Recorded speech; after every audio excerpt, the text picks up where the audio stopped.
Hi, to enable and disable camera timer on your Xiaomi Redmi 10, we would need to launch the camera app first.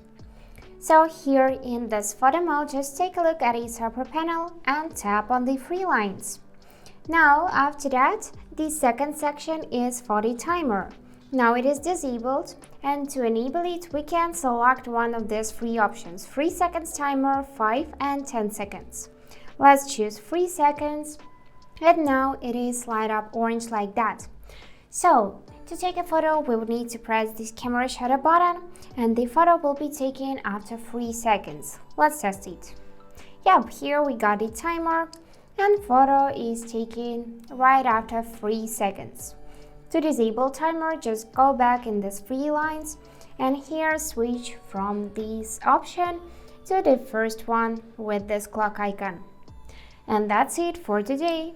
Hope this video was helpful and thank you for watching.